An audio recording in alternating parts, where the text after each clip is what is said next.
The complete story of Marc Andreessen, co-founder of Andreessen Horowitz, and his famous quote, "Software is eating the world."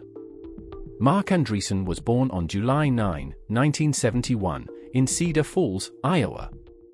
He grew up in New Lisbon, Wisconsin, a small farming town with a population of just over 2,000 people.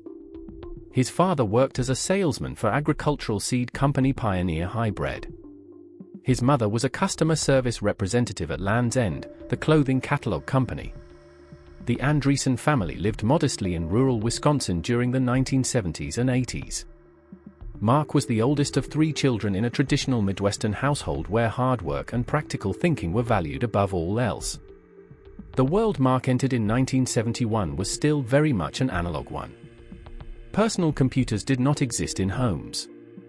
The Internet was a government research project that only a handful of scientists knew about. Television had 3 major networks. Long-distance phone calls were expensive luxuries. Most Americans worked in manufacturing or agriculture. The space race had just put men on the moon 2 years earlier, capturing the nation's imagination about what technology might achieve. But for most people in places like rural Wisconsin, technology meant tractors and television sets, not computers or networks. The Vietnam War was winding down. The Watergate scandal would soon shake America's faith in government. Oil crises and economic stagflation were just around the corner. It was a moment of transition, when the industrial age was beginning to give way to something new, though few people could see it coming. Marc's childhood in New Lisbon was typical of small-town America in many ways. He went to public schools. He played outside. He watched television. But even from an early age, he was different from the other kids. He was intensely curious about how things worked. He read voraciously, devouring science fiction novels that imagined futures filled with technology. He was fascinated by space exploration and the idea that humans could travel to other worlds. His parents encouraged his intellectual interests but did not push him in any particular direction. They valued education but were practical people who believed in steady work and financial security. Marc's father hoped he might become an engineer or perhaps go into business.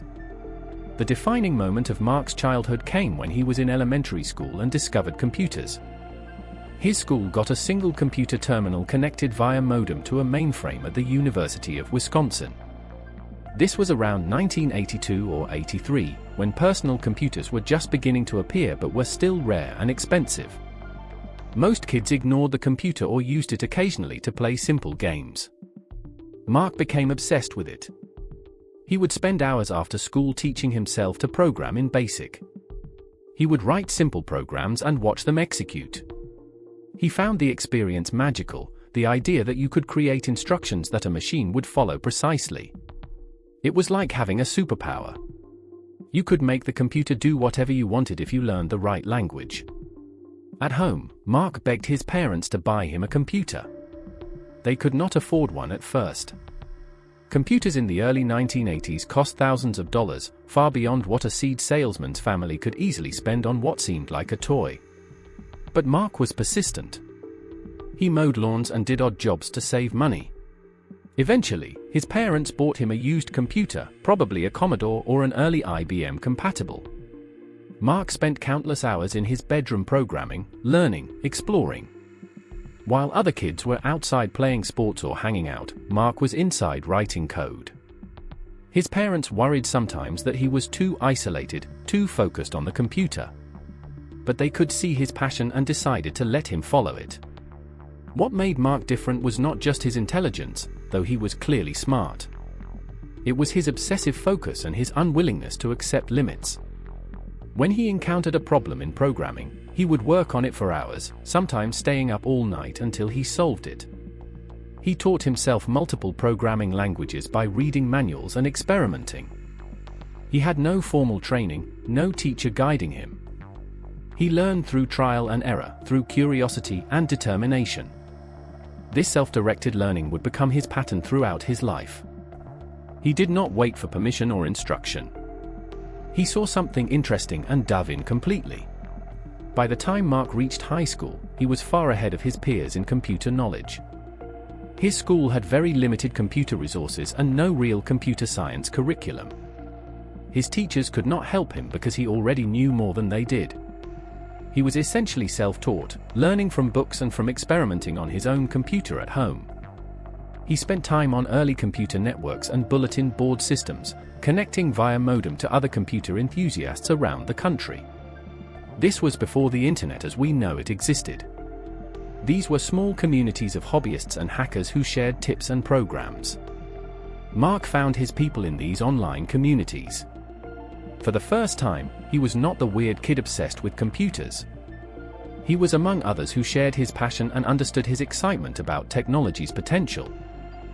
Marc graduated from high school in 1989 and faced a decision about college. His family did not have much money for expensive private universities. He applied to the University of Illinois at Urbana-Champaign, the state's flagship public university, which had an excellent computer science program and was affordable. He was accepted and enrolled in fall 1989. This decision would change his life and eventually change the world. The University of Illinois had one of the most advanced computing facilities in the country. It was home to the National Center for Supercomputing Applications, known as NCSA, which was funded by the National Science Foundation to push the boundaries of computing power and develop new tools for scientists. Marc had no idea when he arrived on campus that this place would be where he would help invent the technology that would bring the internet to the masses. The world was changing rapidly as Marc entered college. The Cold War was ending. The Berlin Wall fell in November 1989, just weeks after Marc started at Illinois. The Soviet Union would collapse 2 years later. America was entering a period of optimism and economic expansion. Personal computers were becoming more common in offices and some homes. Microsoft had released Windows 3.0 in 1990, making computers more user-friendly. But the internet was still a specialized tool used mainly by academics and researchers. There was no World Wide Web yet. There was no Google, no Amazon, no email as we know it today. If you wanted to find information, you went to a library. If you wanted to buy something, you went to a store. If you wanted to communicate with someone far away, you called them on the phone or wrote a letter. The digital revolution was about to begin, but it had not happened yet. Marc threw himself into his studies at Illinois. He majored in computer science and quickly distinguished himself as one of the top students in his program. He took advanced courses in programming, algorithms, and systems design. He worked part-time at NCSA, the supercomputing center on campus. This job was supposed to be just a way to make some money and gain experience. Instead, it became the launching pad for his first world-changing innovation. At NCSA, Marc worked on various projects, writing code and helping scientists use the center's powerful computers. He was exposed to cutting-edge research in fields from physics to biology. He saw how scientists were beginning to use computers not just for calculations but for communication and collaboration. In 1991, something revolutionary happened that most people did not notice at the time. A British scientist named Tim Berners-Lee, working at CERN in Switzerland, invented the World Wide Web. He created a system for linking documents across different computers using hypertext. He wrote the first web browser and web server. He defined the protocols that would allow any computer to connect to any other computer and retrieve information. But in 1991 and 1992, very few people knew about this invention. It was used mainly by physicists at CERN and a handful of other researchers. The web browsers that existed were text-based and difficult to use. You had to type commands to navigate. There were no pictures, no graphics, no user-friendly interface. It was a tool for technical experts, not for regular people. Marc learned about the World Wide Web in late 1992. He was immediately fascinated. He saw the potential for this technology to become something much bigger than a tool for scientists. He imagined a world where anyone could access information from anywhere, where documents could link to each other across continents, where knowledge could be shared freely. But he also saw the problem. The existing web browsers were terrible. They were hard to use. They looked ugly. They ran only on expensive Unix workstations that most people could never afford. If the web was going to reach regular people, someone needed to build a better browser. Someone needed to make it easy and beautiful and available on the computers that normal people actually used. Marc was 21 years old, an undergraduate working part-time at a computer lab. He had no business experience, no funding, no formal authority to start a major project. But he had vision and technical skill and youthful confidence that bordered on arrogance. He decided to build the browser himself. He recruited a full-time programmer at NCSA named Eric Bina, who was older and more experienced. Eric was a brilliant programmer who could turn ideas into working code incredibly fast. Together, Marc and Eric started working on a new web browser in their spare time. They worked nights and weekends, fueled by pizza and caffeine. Marc focused on the design and features. Eric did most of the actual programming. They called their browser Mosaic. The key insight that made Mosaic revolutionary was simple but profound. Marc and Eric decided to make the browser display images inline with text. Previous browsers could show images, but only as separate files that you had to click to open. Mosaic would show pictures right on the page as part of the document. This seems obvious now. Every web page today has images mixed with text. But in 1992, this was a radical idea. It transformed the web from a text-based information system into a visual medium. It made web pages look like magazine pages instead of computer printouts. This one decision would make the web appealing to ordinary people who wanted pictures and graphics, not just walls of text. Marc and Eric worked incredibly fast. They wrote the first version of Mosaic in about 6 weeks. They released it to the public in February 1993 for free. Anyone could download it and use it on their computer. Within weeks, it started spreading across universities and research labs. People who used Mosaic were amazed. Finally, the web was easy to use and pleasant to look at. You could click on highlighted words to jump to other pages. You could see pictures. You could navigate without typing arcane commands. The response was overwhelming. Thousands of people downloaded Mosaic.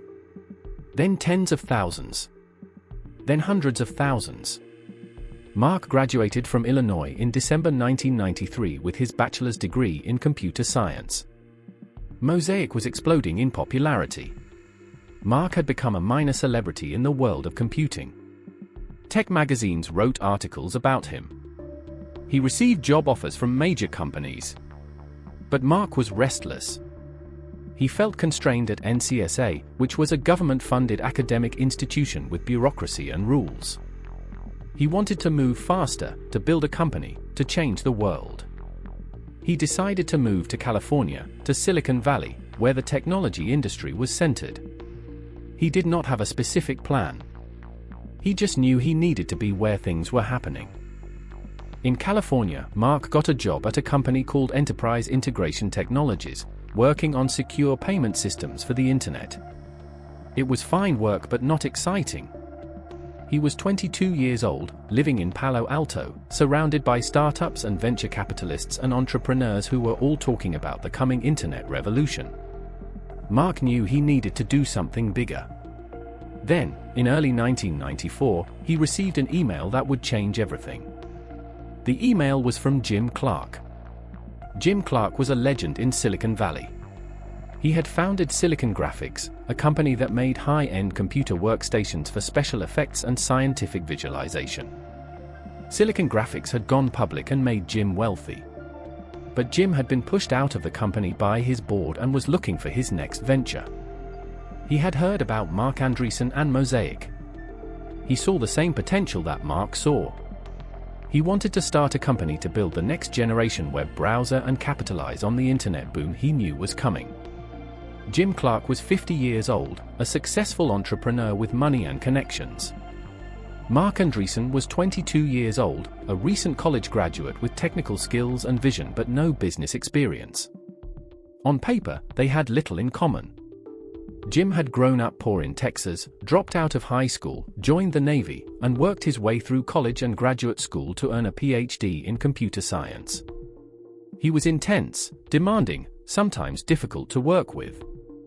Marc was from the Midwest, friendly and optimistic on the surface but also stubborn and confident in his own ideas. What brought them together was a shared belief that the internet was about to explode and that the web browser was the key to controlling that explosion. Whoever built the best browser would have enormous power and wealth. They decided to partner up and start a company. There was one big problem. Mosaic belonged to the University of Illinois. Marc and Eric had created it while working at NCSA, which meant the university owned the intellectual property. They could not just take Mosaic and turn it into a commercial product. So Jim and Marc decided to do something audacious.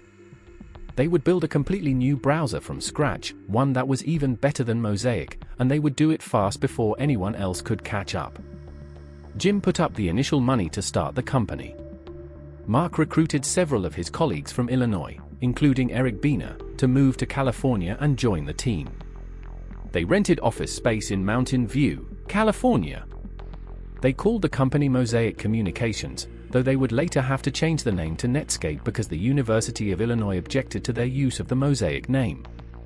The team worked at an insane pace through spring and summer 1994. They were building not just a browser but an entire suite of internet software, including a web server and other tools. Marc was nominally the vice president of technology, but really he was the product visionary. He pushed the team to add features that made the browser more powerful and easier to use. He insisted on speed and quality. He communicated constantly with early users who tested beta versions, incorporating their feedback. Jim Clark managed the business side, raising money from investors and building relationships with potential partners. The dynamic between Jim and Marc was sometimes tense. Jim was the boss and controlled the money. Marc was the technical leader and the public face of the product. They argued about priorities and strategy. But they both wanted the same thing, to win. In October 1994, Netscape released its first browser, called Netscape Navigator. It was free for individuals and students. Companies had to pay a license fee. The browser was incredibly fast and stable.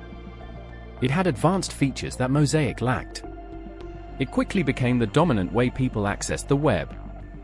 Within months, Netscape Navigator had millions of users.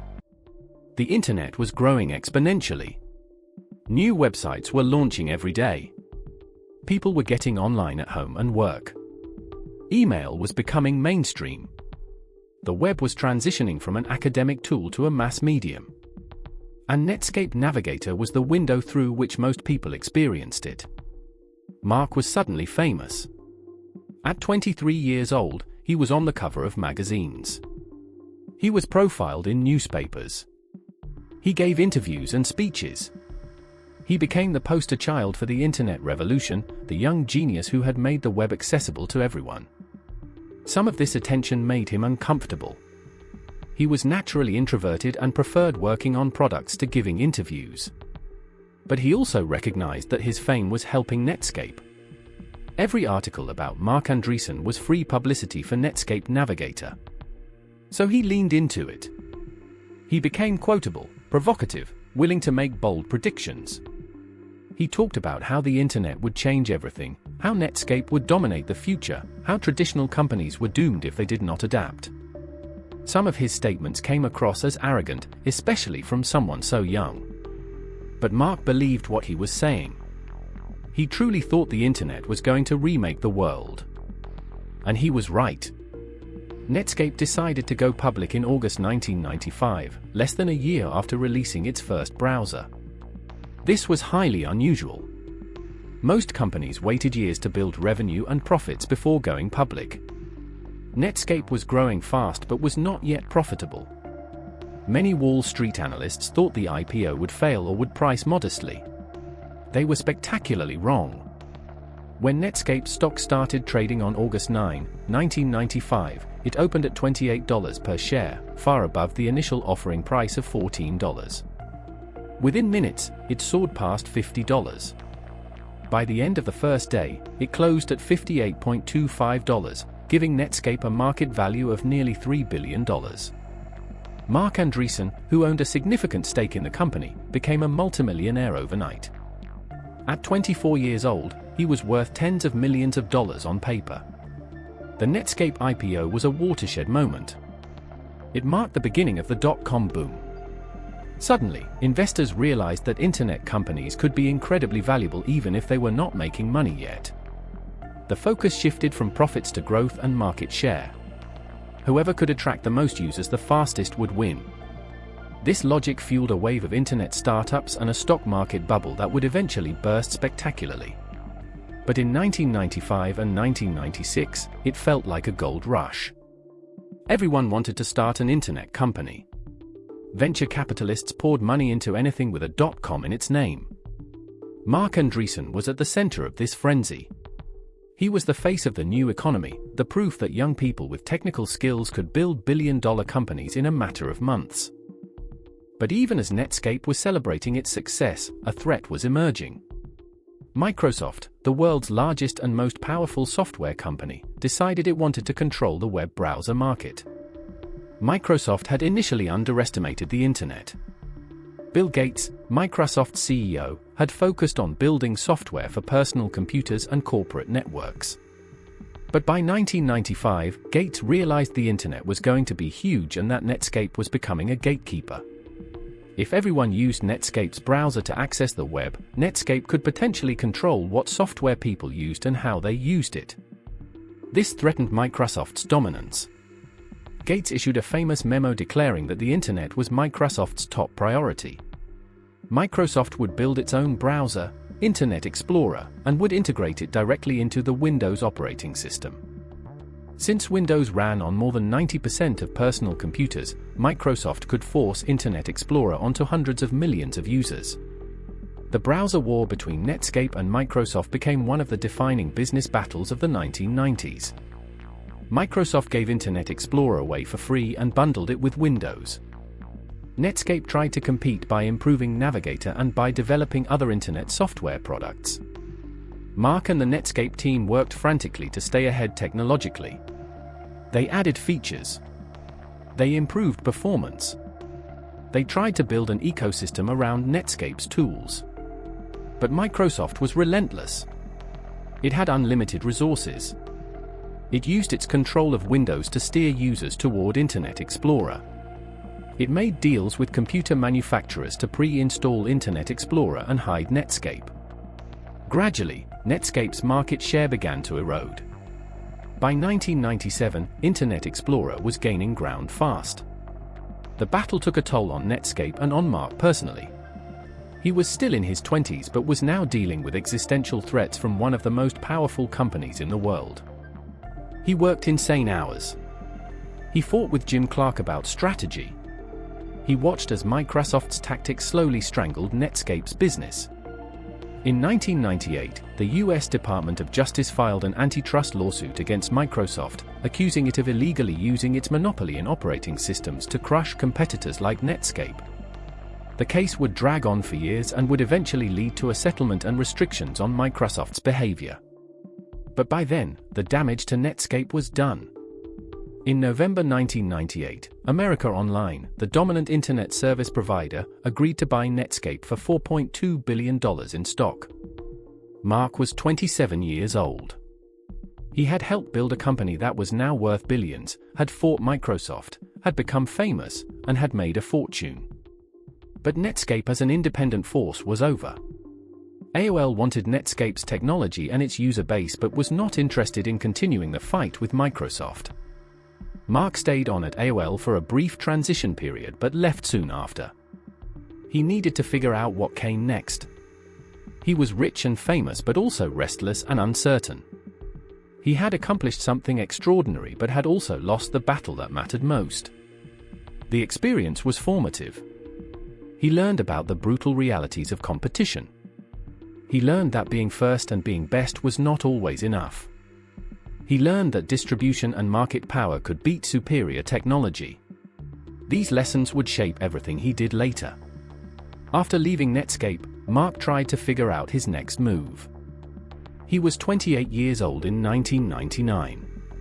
The dot-com bubble was reaching its peak. New internet companies were raising hundreds of millions of dollars on the flimsiest business plans. Stock prices were soaring. Everyone was getting rich, at least on paper. Marc could have started another company. He had credibility and access to capital. Instead, he decided to become an investor and advisor.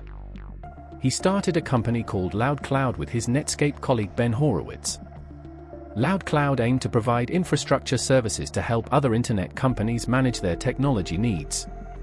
It was essentially cloud computing before that term existed. The idea was sound, but the timing was terrible.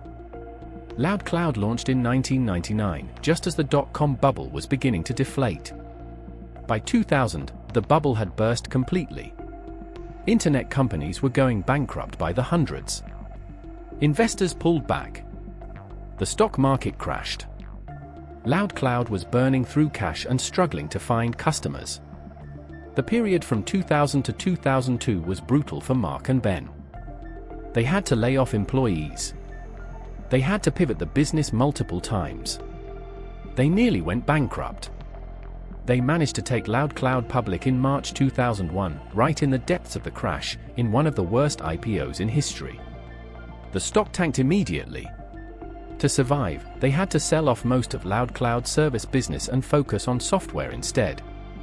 They renamed the company Opsware and ground it out for years, slowly building revenue and customers.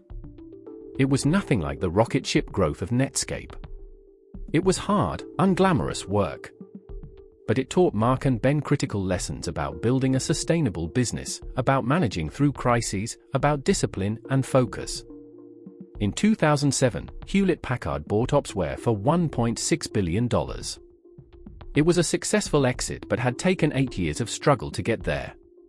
During the Opsware years, Marc and Ben also started angel investing on the side. They wrote small checks to young startups, usually $50,000 or $100,000. They mentored founders. They gave advice based on their own experiences.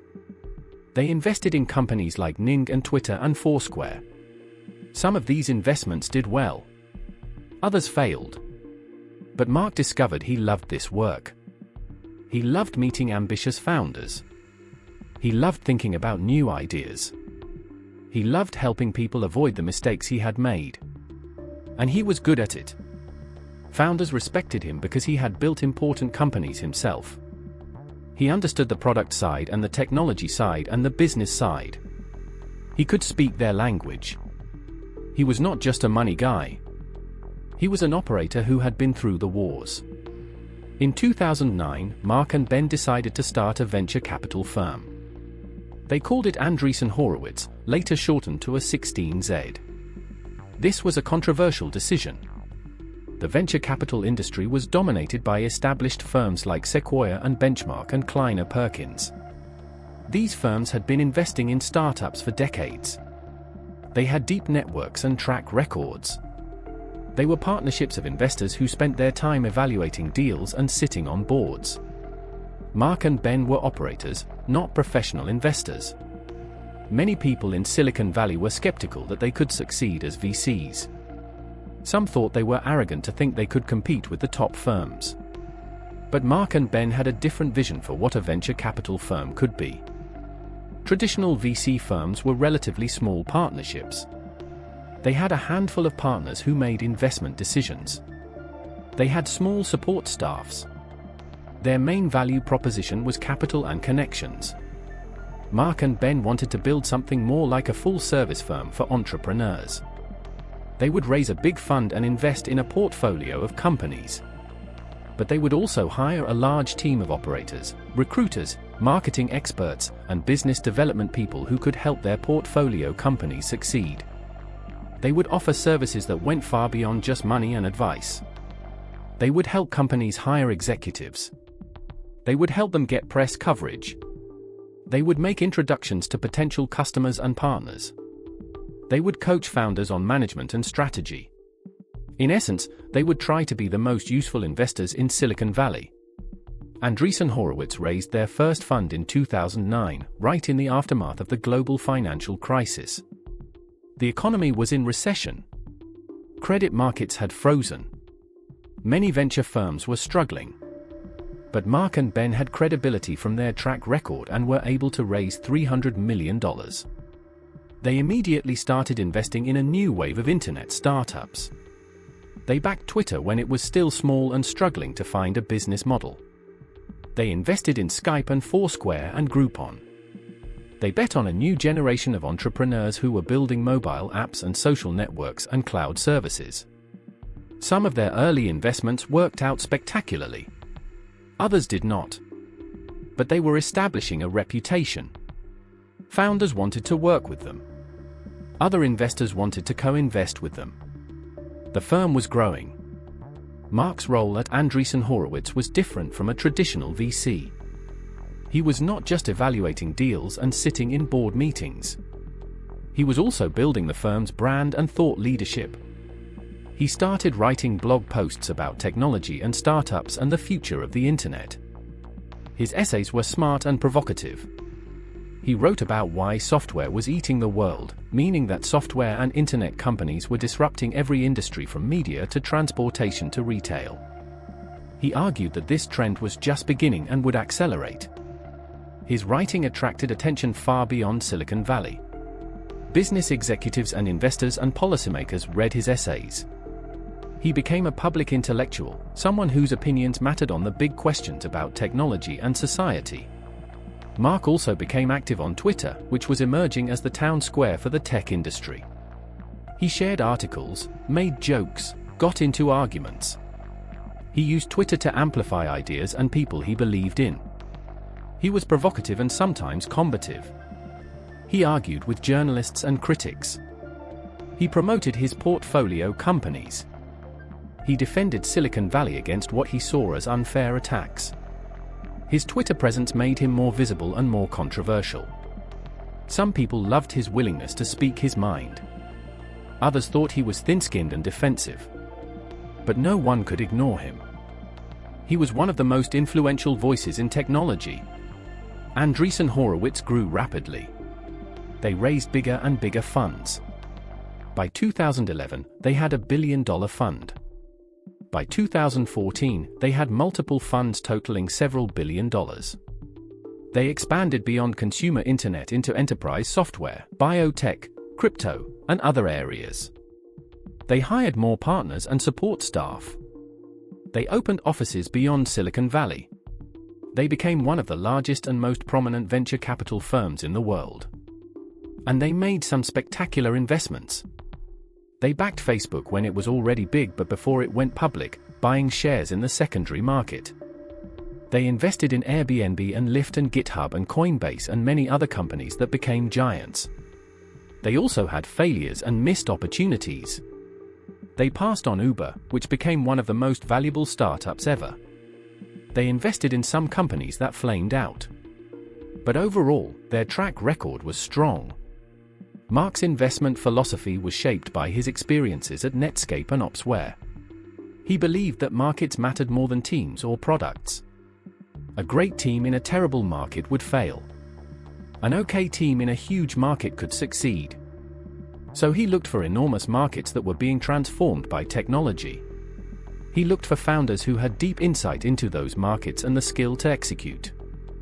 He was willing to pay high prices for companies if he believed in their long-term potential.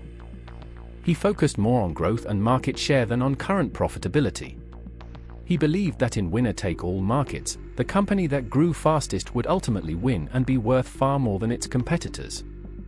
This philosophy worked well during the 2010s when cheap capital and rapid growth were the defining features of the startup world. It was less suited to periods when investors cared more about cash flow and profitability.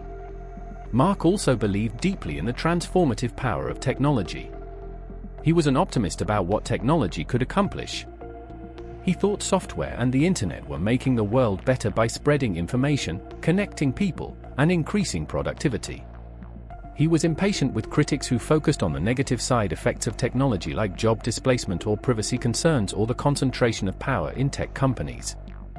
He saw these concerns as either overblown or as problems that could be solved with more technology. This put him at odds with growing criticism of Silicon Valley from journalists, academics, and policymakers. By the late 2010s, the Techlash was in full swing. People were worried about Facebook's role in spreading misinformation, about Amazon's treatment of workers, about Google's dominance in search and advertising, about the addictive nature of social media, about the gig economy eroding job security. Marc pushed back against these critiques, often aggressively. Marc's public persona became increasingly polarizing. He argued that most criticism of tech came from people who did not understand technology or who had vested interests in the old economy. He defended Facebook when it was under attack for privacy violations and election interference. He promoted the idea that tech companies were forces for good being unfairly scapegoated. He got into Twitter arguments with journalists who wrote critical pieces about Silicon Valley. Some of his statements seemed tone-deaf or dismissive of legitimate concerns. His fans saw him as a brave truth-teller willing to challenge conventional wisdom. His critics saw him as an out-of-touch billionaire defending an industry that was causing real harm. The reality was probably somewhere in between. Marc genuinely believed technology was making the world better. But he also had enormous financial interests in that belief being true. He was too smart not to see the real problems technology was creating. But he seemed to believe that acknowledging those problems would give ammunition to people who wanted to regulate or constrain the tech industry. One of Marc's most important investments came in 2011 when Andreessen Horowitz backed a small startup called Instagram. Instagram was a photo-sharing app that had launched just months earlier. It had a few million users but no revenue and no business model. Marc saw something special in Instagram's growth rate and user engagement. People were spending tons of time on the app. They were sharing photos constantly. The product was beautifully designed and simple to use. Marc convinced his partners to invest $7 million at a $250 million valuation. Many people thought this was crazy. A photo app with no revenue worth $250 million. But Marc believed Instagram could become huge. He was right. Instagram's growth exploded. Within a year, it had tens of millions of users. Then hundreds of millions. Facebook, seeing Instagram as a competitive threat, offered to buy the company in April 2012 for $1 billion in cash and stock. Instagram's founders and investors had to decide whether to sell or stay independent. Marc was on Instagram's board. He advised them to sell. The billion-dollar price seemed astronomical.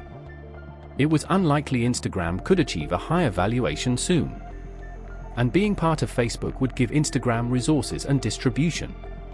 The deal closed.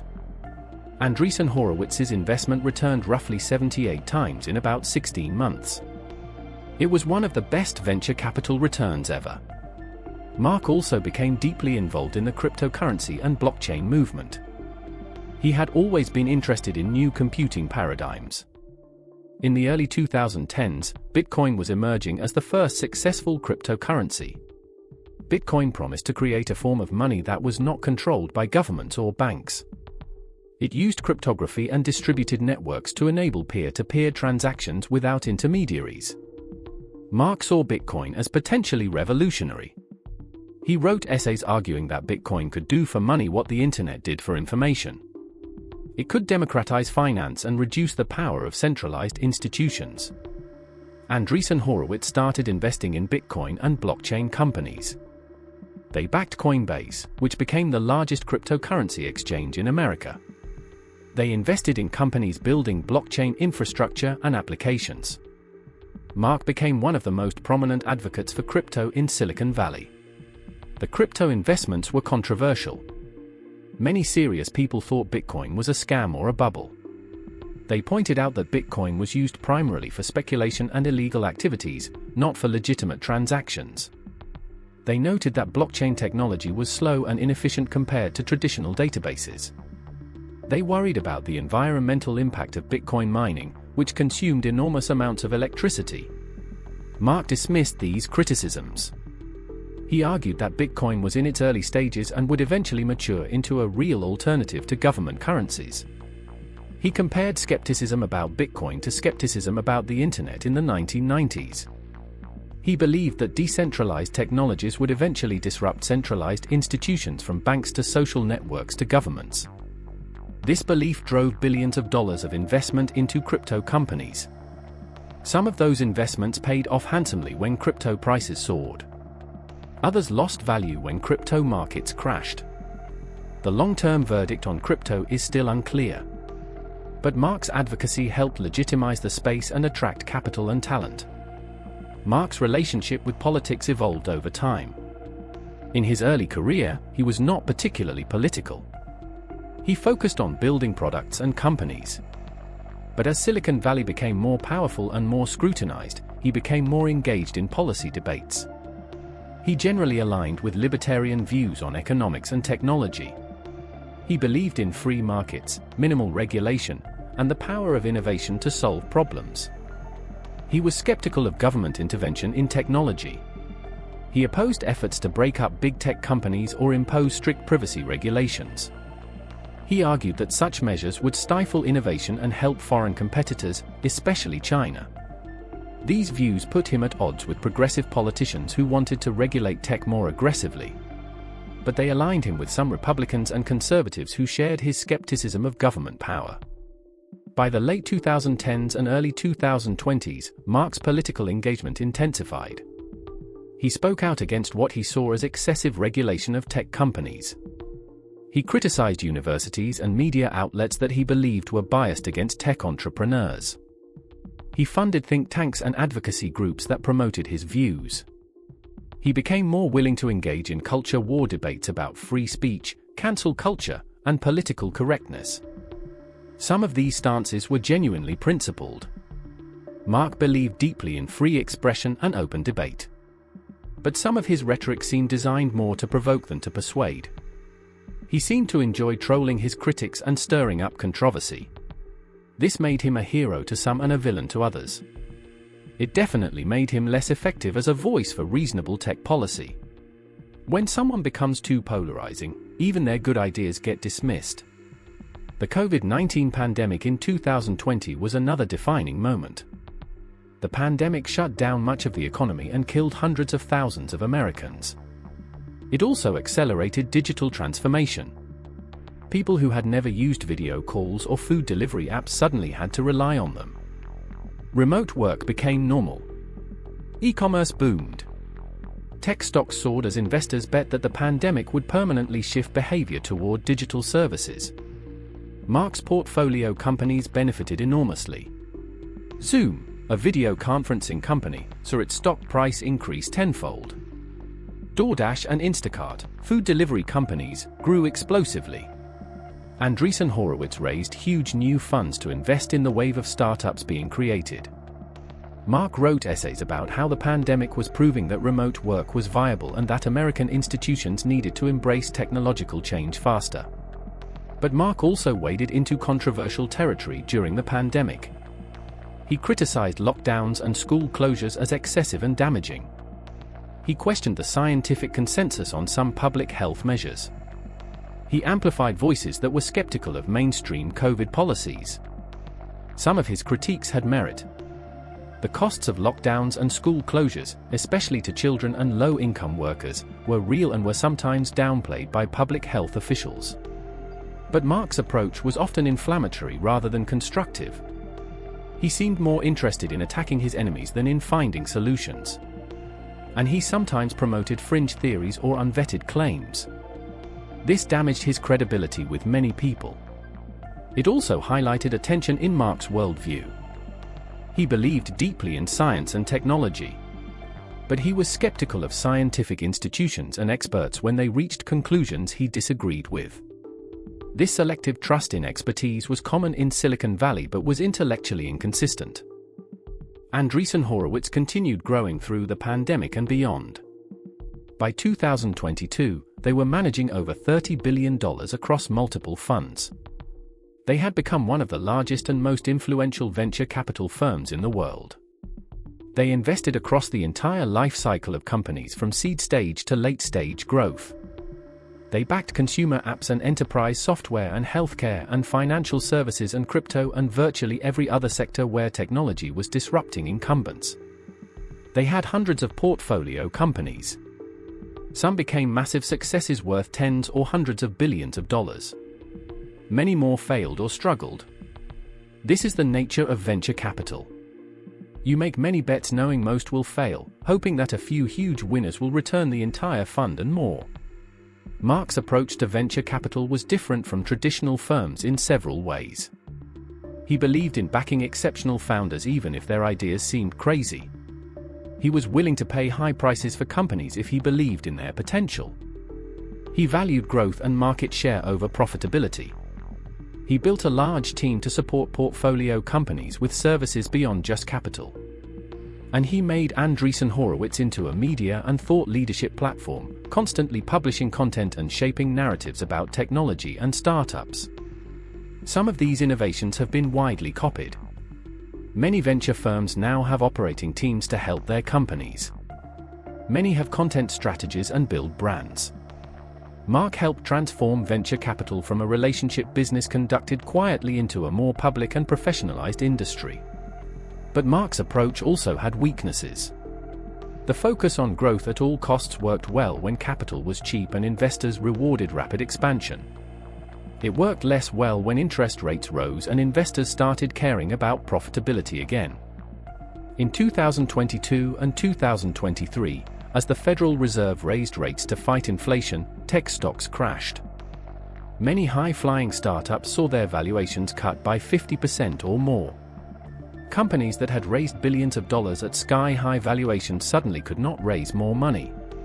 They had to lay off workers and cut costs and sometimes shut down. Some of Andreessen Horowitz's portfolio companies faced these problems. The firm's returns in some of their later funds were less impressive than their earlier ones. Critics argued that Marc had been paying too much for companies and enabling bad behavior by pushing founders to grow without discipline. Marc also faced criticism for some of his specific investments and business relationships. Andreessen Horowitz invested heavily in crypto, including backing companies and tokens that later collapsed or were accused of fraud. They invested in Adam Neumann's new company after his disastrous tenure at WeWork raised questions about his judgment. They backed companies in regulated industries like healthcare and financial services that sometimes seemed to prioritize moving fast over complying with rules. Marc defended these investments by arguing that innovation requires taking risks and that critics were applying hindsight bias. Sometimes investments do not work out. That does not mean they were wrong to make in the first place. There is truth to this argument. Venture capital is inherently risky. But there is also a question of judgment and responsibility. When you are managing billions of dollars and shaping entire industries, you have obligations beyond just maximizing returns. Marc's personal wealth grew to an estimated several $billion. He invested some of that wealth in real estate, buying expensive homes in Silicon Valley and Malibu. He collected art. He funded various philanthropic efforts focused on education and research. But he was not as visible in philanthropy as some other tech billionaires. He seemed more interested in business and investing than in giving away money. He argued that the best way to help society was to fund innovation and build companies that created jobs and products that improved people's lives. This is a common view in Silicon Valley. Some people find it self-serving. Others think it has merit. The reality is probably that both traditional philanthropy and entrepreneurial innovation have roles to play in addressing social problems. Marc's worldview can be summed up in a phrase he popularized: software is eating the world. He believes that software and the internet will eventually transform every industry. Companies that are built on software will outcompete companies built on older technologies. This process is inevitable and ultimately beneficial even if it causes disruption and displacement in the short term. The job of investors and entrepreneurs is to accelerate this transformation by funding and building the software companies that will dominate the future. Regulation and resistance from incumbents will slow the process but cannot stop it. This worldview is compelling and has significant evidence to support it. Amazon did disrupt retail. Netflix did disrupt video rental and cable television. Uber and Lyft did disrupt taxis. Software companies now dominate the stock market. But the worldview also has blind spots. It underestimates the costs of rapid change. It dismisses concerns about inequality and job loss as temporary problems. It assumes that what is good for software companies is good for society. These assumptions are debatable. The tension in Marc's career and thinking is between his genuine belief in technology's potential and his financial interest in that belief being proven right. He is not a cynical huckster selling snake oil. He truly believes software is eating the world and that backing ambitious founders will lead to progress and prosperity. But he also makes billions of dollars when that thesis plays out. It is hard to maintain objectivity when you have so much at stake. This is a challenge for anyone in his position. The best investors believe in their own theses. But that belief can become dogmatic and blind them to contrary evidence. Marc has sometimes fallen into this trap. He has been too dismissive of critics and too certain of his own rightness. This has made him less effective as an advocate and has damaged his reputation with people outside Silicon Valley. Looking at Marc's career arc, several patterns emerge. First, he has been consistently early to major technology trends. He saw the potential of the web browser before others. He saw the potential of social networks and mobile apps. He saw the potential of crypto. Being early is a huge advantage in technology because it allows you to establish positions before competition intensifies. Second, Marc has been willing to make bold bets and take risks. He dropped out of the safe path and started Netscape. He competed with Microsoft despite being vastly outgunned. He started a venture firm when many people doubted he could succeed. This willingness to take risks has been essential to his success. Third, Marc has been good at building and leveraging networks. He surrounded himself with talented people at Netscape. He partnered with Ben Horowitz at Opsware and Andreessen Horowitz. He built relationships with entrepreneurs and investors across Silicon Valley. These networks gave him access to deals and information that others did not have. But Marc's career also reveals limitations. He has been better at seeing the potential of technology than at building sustainable businesses. Netscape lost to Microsoft. Loudcloud nearly failed. His venture investments have been mixed with spectacular wins and painful losses. He has been better as a visionary and advocate than as an operator and manager. This is not a criticism. Few people are good at everything. But it does suggest that Marc's greatest contribution may be in shaping how people think about technology rather than in building specific companies. His essays and speeches and investments have helped define the narrative around the internet and software. He has convinced entrepreneurs to start companies and investors to fund them.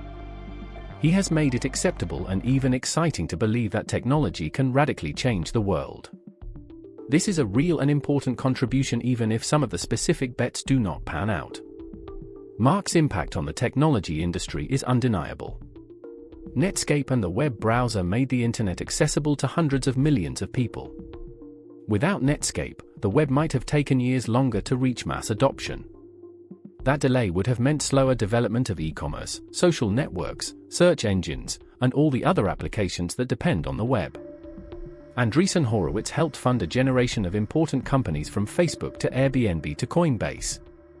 The firm also influenced how venture capital works by professionalizing the industry and offering more support to entrepreneurs. Marc's thought leadership shaped how people in technology think about innovation, disruption, and the future.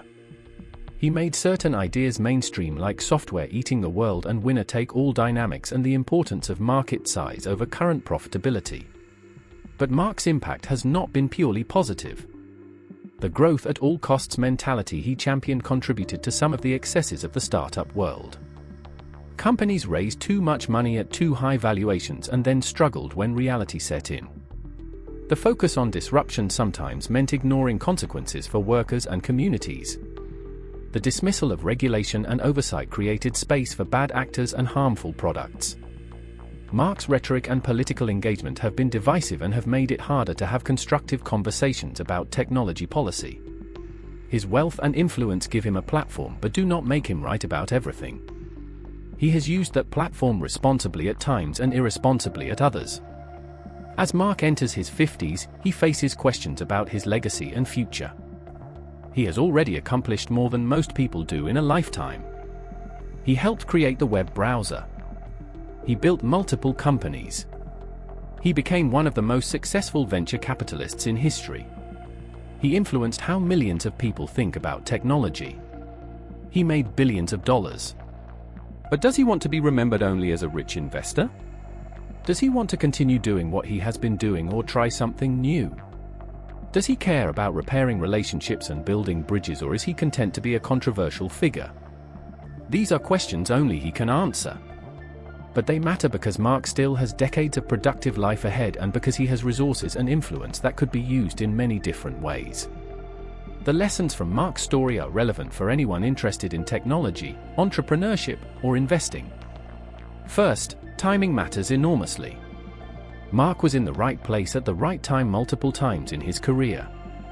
He was at University of Illinois when the web was invented. He was in Silicon Valley when internet startups were taking off. He started Andreessen Horowitz right before the mobile and social networking boom.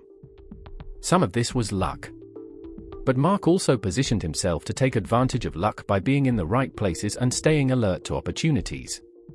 Second, vision and execution are both necessary. Marc had the vision to see what the web could become.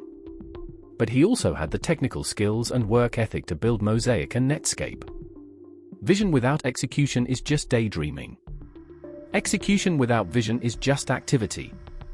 You need both. Third, partnerships matter.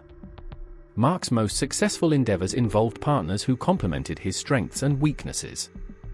Eric Bina did the programming heavy lifting on Mosaic. Jim Clark provided business experience and capital for Netscape. Ben Horowitz was the operational and people-focused partner at Opsware and Andreessen Horowitz. Marc was brilliant but was not good at everything. Having partners who filled in his gaps was critical. Fourth, resilience is essential. Marc faced failure and setbacks many times. Netscape lost the browser war. Loudcloud nearly died. Some of his investments failed. But he kept going. He learned from mistakes. He adapted his approach. He did not give up when things got hard. This persistence allowed him to succeed over decades rather than flaming out after early success. Fifth, reputation and relationships are assets that take years to build and moments to destroy. Marc built credibility through his work at Netscape and Opsware. That credibility gave him access to deals and talent when he started Andreessen Horowitz. But his controversial public statements and Twitter battles have damaged that reputation with some audiences. He may not care about what critics think. But reputation matters in business and investing. People are less likely to work with you or take your money if they think you are reckless or mean-spirited. Marc would be more effective if he were more judicious about when and how he engages publicly. Sixth, the distinction between confidence and arrogance is important. Marc has always been confident, even when he was young and unproven. That confidence was necessary to take on big challenges like competing with Microsoft or starting a venture firm. But confidence can become arrogance when you stop listening to contrary views or when you assume you are right about everything. Marc has sometimes crossed that line. The best leaders stay humble and curious even as they accumulate success and wealth. They recognize the role of luck. They seek out people who will tell them when they are wrong. They update their beliefs when presented with new evidence. Marc has been less good at this than he could be. Finally, the question of purpose matters. Why are you doing what you are doing? For Marc, the answer has always been about technology and its potential to change the world. He genuinely loves technology. He loves thinking about how software can solve problems. He loves working with entrepreneurs who are building new things. This passion has been a source of energy and motivation throughout his career. But there is also a risk in being too narrowly focused. When technology is your only lens for understanding the world, you can miss important things. You can underestimate the importance of institutions, culture, politics, and human relationships. You can start to think that every problem is a technology problem.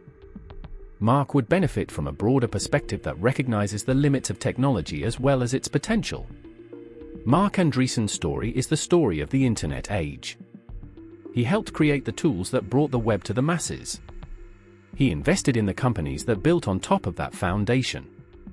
He shaped the ideas and narratives that defined Silicon Valley.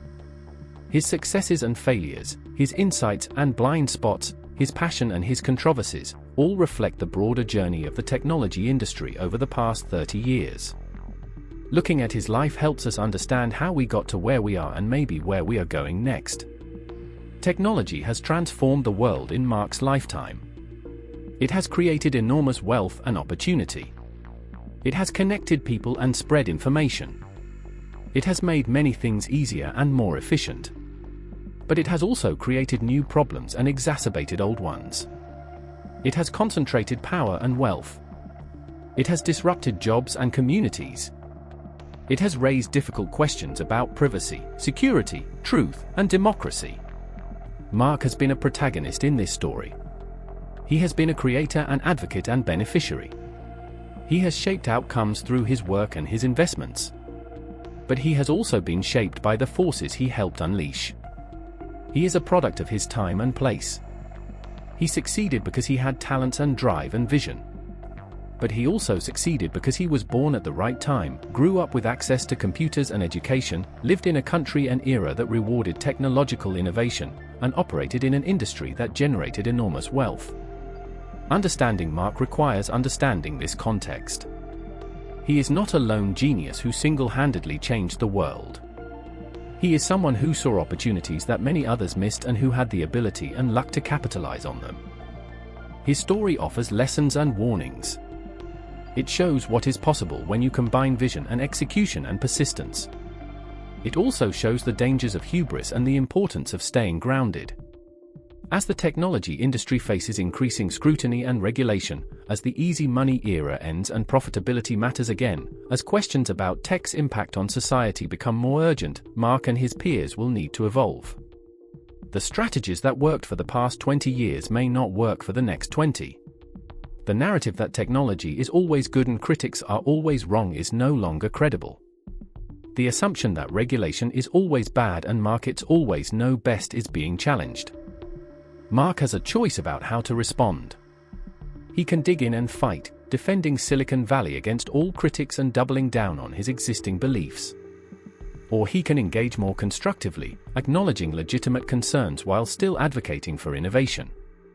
He can use his wealth and influence to help solve the problems technology has created, not just to make more money.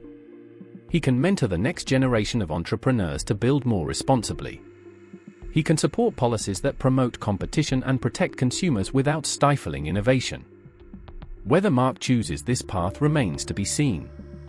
His recent public statements suggest he is more inclined to fight than to compromise. But people can change. Marc is still young enough to have a second act or even a third act. He has the resources to do almost anything he wants. The question is what he wants to be remembered for. Does he want to be seen as someone who made a lot of money by backing the right companies? Or does he want to be seen as someone who helped build a better world?